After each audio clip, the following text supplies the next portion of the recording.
Greetings. My name is Lane-Kingsland, and I am the founder of Inspired Life.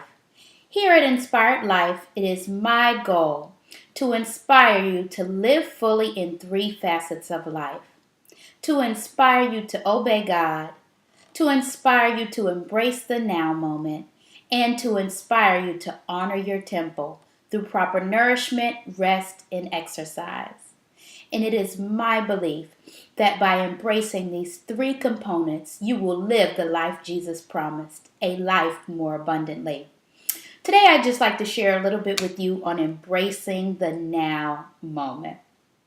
Yesterday, when I was in my quiet time, I felt this presence behind me. I turned to look back and saw this little face peering at me.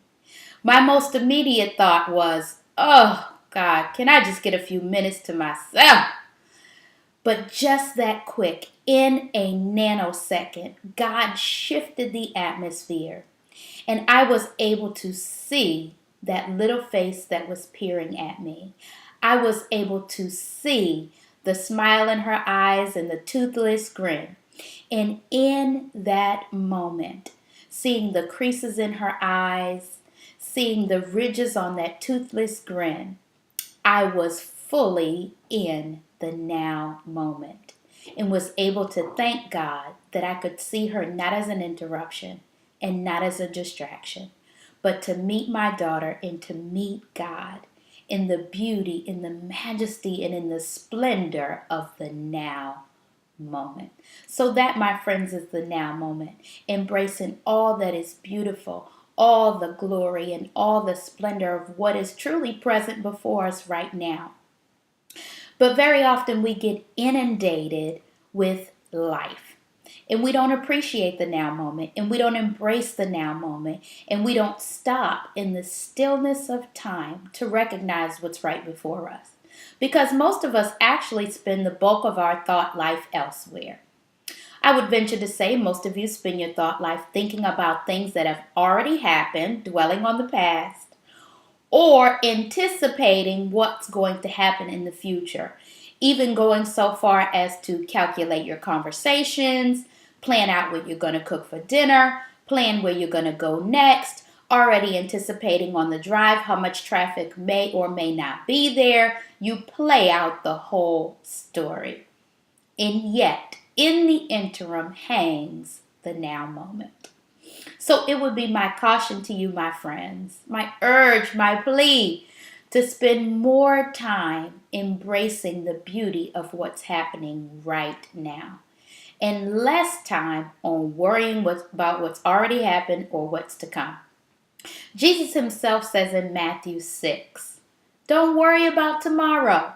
Tomorrow has enough cares of its own. In that, I believe he's just urging us to embrace the now moment. Jesus also says repeatedly in Scripture, the kingdom of heaven is at hand. So while we may be trying to pursue him, pursue something, pursue, the kingdom of heaven is at hand. Brian Courtney Wilson sings a song and he says these words, we watch and we wait, anticipate the moment you choose to appear. We worship, we praise until there's no debate. Then we recognize you're already here. That, my friends, again, is the now moment. Recognizing that he is here in the fullness of this space and time. And in fact, there are consequences to not embracing the now moment. In Exodus 16, we find the children of Israel being provided for supernaturally from on high, manna and quail. They were instructed to only gather that which was necessary for that day. But of course, people would rebel. Now, God had shown that he would give enough to those who needed enough. For those who took little, only little was needed. There was enough. For those who needed to take extra, there was none left over. But you had just a few who disobeyed and did what they wanted to do. They took more. And what happened to the manna that they took more of? The next day it was filled with maggots and stank. And that's what happens, my friends, to some of us when we harbor, hoard, hold on to ideas of the past, or are projecting way far into the future. We can hold on to things and they can rot and grow maggots in our lives and in our hearts. And that begins to look like bitterness, anger, unforgiveness.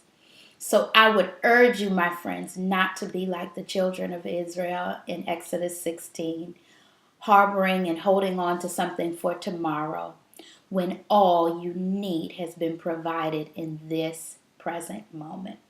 So how do we go about embracing the now moment? Well, there's one easy thing that you can do, and that is to tap into your senses. God gave us our senses so that we can commune with nature and relate to each other and relate to this tangible world. Our sense of sight. Just like He opened the eyes of my heart to see my daughter not as an interruption, but as a beautiful addition to that moment. He can open the eyes of your heart so that you can see. You can see the beauty around you. Right now, when I look out my window, I see that some of the leaves are starting to change color, and I can stop and admire that using my sense of sight. My sense of hearing. Do you ever get quiet enough to just hear the hum in your house? Your house has a heartbeat. Maybe it's the air condition that you hear running. Right now I can hear my clock ticking. Right now I can hear some bugs outside and some birds chirping. So using our sense of hearing to embrace the now moment. We can also use our sense of smell. Perhaps you can fill your home with scents that are pleasant. One thing that I do is when I apply my homemade body butters, before applying it to my body, I rub it in my hands, I bring it to my nose, and I just inhale deeply. And even certain scents have the ability to calm you. So using your sense of smell. My sense of taste. Oh, I love to eat good, right? Because that's another part of honoring my temple is by consuming foods that are good for me. And so with my sense of taste, I can taste the sweet, the salty. I can even eat foods and dissect what's in it. Oh, there was a caper in that, because I'm fully utilizing my sense of taste. My sense of touch. I can feel this chair beneath me. I can feel the softness of the cotton on my clothes. So my sense of touch enables me to commune with God and with the people around me. As I hold my young son close to my chest, I can feel the rise and fall of his breathing. So this is utilizing our senses in order to be present in the now moment. So my friends, I pray that you will just pause. I pray that God will open the eyes of your heart to see Him in the now moment. So until we meet again, my friends, as always, it is my prayer that you've been inspired to live fully. Take care and God bless.